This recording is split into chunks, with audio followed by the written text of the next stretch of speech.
ఏం చేసిండు నామినేషన్ వేసే రోజు ఎందుకు వచ్చిండు 6 నెలల నుంచి ఏం చేసిండు అంటే ఒక వారం రోజుల క్రితమో 10 రోజుల క్రితమో గోపీనాథ్ గారు చనిపోయి వాళ్ళు మాట్లాడుకోవడానికి ఒక రోజు రెండు రోజులు టైం పట్టిందనంటే దాన్ని మాట్లాడుకోవచ్చండి ఈ రోజు దారుణంగా అత్యంత దారుణంగా సానుభూతిని ఒక డైవర్షన్ చేసి తప్పుదారి పట్టించి ఎలక్షన్ ని చిల్లర రాజకీయాలు చేసింది కాంగ్రెస్ పార్టీ అంతే తప్ప ఎవరైనా సార్ ఒక్క నిమిషం నిజాయితీగా ఎవరైనా ఏ పార్టీ అయినా గెలవండి సార్ తప్పేం లేదు అది ఎలక్షన్ కమిషన్ పారదర్శకంగా ఉండి నిజాయితీగా గెలవని నేను చెప్తున్నాను సార్ మీ అంతరాత్మ సాక్షిగా మీ రిపోర్టర్స్ సాక్షిగా మీరు ఈ రోజు మీ ఆత్మ సాక్షిగా మీరు చెప్పండి ఇది ఏం జరిగిందో మీరు చెప్పరు వాస్తవంగా ఎందుకు చెప్పారంటే మీకు కూడా కొన్ని లిమిటేషన్స్ ఉంటాయి నేనేమంటున్నానంటే మీ రిపోర్ట్స్ దగ్గర గ్రౌండ్ రిపోర్ట్ తీసుకోండి వాస్తవం ఏం జరిగిందో తెలుసుకోండి 1000 ఓట్లు ఒక లాడ్జ్ లో దాదాపు 100 ఆటోలు నిలబెట్టి ఆ అపార్ట్మెంట్ లో 100 మందిని అక్కడ ఉంచి దొంగ ఓట్లకు విడతల వారీగా పంపించారు సార్ వెనక వైపు నుంచి మేము వెనక ఉంటేనేమో ముందు నుంచి వాళ్ళు దొంగ ఓట్లు వేయించారు మేము అటువైపు ఉంటేనేమో ఇంకో వైపు నుంచి ఓట్లు వేయించారు సార్ ఇది వాస్తవంగా జరిగింది అవునా కాదా వాళ్ళకు గుండె మీద ఓకే జర్నలిస్టులుగా మేము వాస్తవం చెప్తామా ఎందుకు వాస్తవం చెప్పకుండా ఉంటామనేది నేను మళ్ళీ మీకు ఇస్తాను ఒకసారి రావుల్ రెడ్డి గారితో మాట్లాడతాను రావుల్ రెడ్డి గారు రియాక్ట్ అండి మేడం నేను ఈ రకంగానే మాట్లాడతాం ఇదే చిల్లర మాటలతో పోతాం ఇదే నా భాష అనే రీతిలో వాళ్ళ అగ్రనేతలు ఉన్నారు వీళ్ళున్నారు అదే బాటలో నడుస్తారు యథా రాజా తదా ప్రజ అన్నట్టుగా వాళ్ళ చిల్లర మాటలు మేము ఈ ఎలక్షన్ లో చిల్లర మాటలు మాట్లాడేది ఏం లేదు ఇగో రవళి గారు మేము మీరు మాట్లాడిన మాటల ముందు మీరు మాట్లాడిన మాటల ముందు మేము మాట్లాడిన దిగులు మీరు వ్యక్తిగతంగా చావాలన్నారు మా కేసీఆర్ గారు చచ్చిపోవాలన్నారు మా తగులు వెళ్ళాలన్నారు ఇష్టం వచ్చినట్టు మాట్లాడినండి మీరు మీ అంత దారుణంగా మేమేం మాట్లాడలేదు సంబంధించి మేమేం మాట్లాడారు వ్యక్తిగత దూషణలు చేయలేదు మేము ఎలక్షన్ కమిషన్ కన్నాం అదేవిధంగా ఎలక్షన్ కమిషన్ కన్నా మేము ఎలక్షన్ కమిషన్ కన్నా ఒక సంస్థ కన్నాం మీరు వ్యక్తిగతంగా దూషించరు మా కేసీఆర్ గారిని మా కేటీఆర్ గారిని మా హరీష్ రావు గారిని ప్రతి ఒక్కరిని వీడియోతో సహా చూపిస్తాం మీరు చూపిస్తారా మీకు ధైర్యం ఉంటే మీ వీడియోతో సహా మేము చూపిస్తామండి మా అధినాయకుడు ఒక తెలంగాణ నాయకుడి పట్ల చచ్చిపోవాలని కోరుకుంటారా మీరు చచ్చిపోవాలని కోరుకుంటారా మీరు ఒక నిమిషం గౌతమ్ ప్రసాద్ గారు ఒక నిమిషం వాళ్ళు మాట్లాడేవండి వారి వర్షం తీసుకున్నాక మీరు రియాక్ట్ అవుతారు మేడం మాట్లాడండి నేను ఏది పడితే అవి మాట్లాడతా అంటే అది వాళ్ళ దిగజారుతనాన్ని నిదర్శనం అని చెప్పుకుంటా ఇంతకుముందు విక్రమ్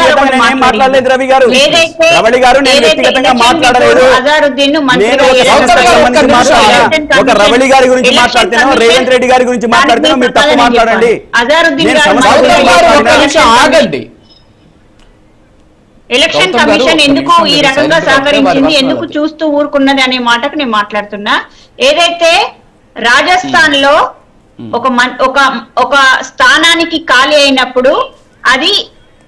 జనవరి 5వ తారీఖు 24న ఎలక్షన్ ఉండగా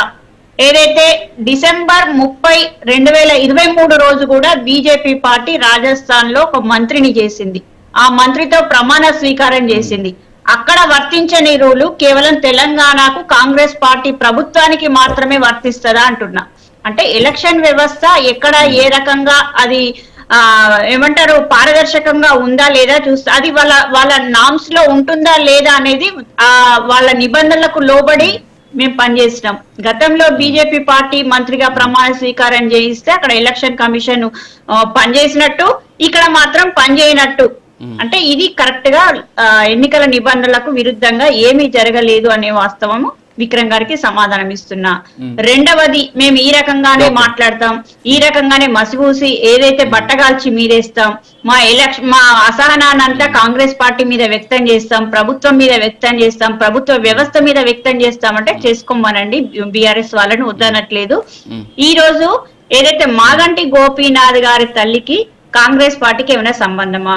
వాళ్ళ కుటుంబ రాజకీయాలకు కాంగ్రెస్ పార్టీకి ఏమైనా సంబంధమా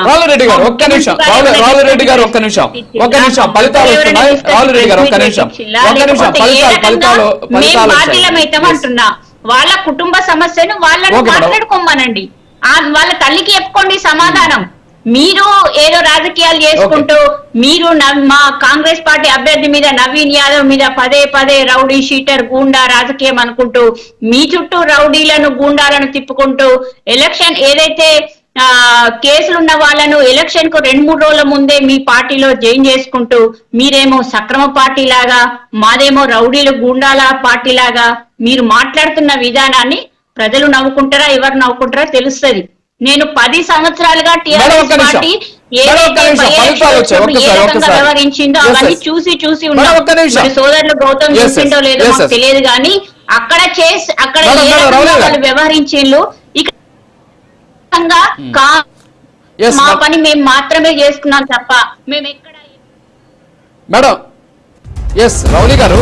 ఇప్పుడు ఎన్నికల ఫలితాలు వస్తున్నాయి. Postal votes almost postal ballot votes అన్ని కూడా పూర్తయినటువంటి పరిస్థితి. కాంగ్రెస్ 39 ఓట్లు వచ్చాయి పోస్టల్ బ్యాలెట్లో, అలాగే బీఆర్ఎస్ కి 36 ఓట్లు వచ్చినటువంటి పరిస్థితి, బీజేపీకి 19 ఓట్లు వచ్చాయి. ఇక షేక్పేటకి సంబంధించినటువంటి తొలి రౌండ్ లో కాంగ్రెస్ పార్టీ దగ్గర 3000 ఓట్ల ఆధిక్యంలో దూసుకుపోతూ ఉన్నటువంటి పరిస్థితి. సో ఇక్కడ కూడా ఏదైతే పొలిటికల్ ఈ ఎలక్షన్ సంబంధించినటువంటి ట్రెండ్స్ సర్వేలు చెప్పాయో ఆ సర్వేలు కంటిన్యూ చేస్తూ ఉన్నటువంటి పరిస్థితి కనిపిస్తోంది. పోస్టల్ బ్యాలెట్లో 39 ఓట్లు కాంగ్రెస్కి వస్తే బీఆర్ఎస్కి 36, అలాగే బీజేపీకి 19 వచ్చింది. అంటే ఉద్యోగులకు సంబంధించినటువంటి ఓట్లలో ఇంచుమించు కాంగ్రెస్ ఒక 3 ఓట్లు ఆధిక్యంలో ఉన్నప్పటికీ కూడా, అంటే ఇక్కడ ఓట్లుగా చూడకూడదు, అది ఆధిక్యతను చూస్తాం. సో ఈ 3 ఓట్లు అనేది సంఖ్య కాదు, బట్ ఓవరాల్గా చూస్తే ఈ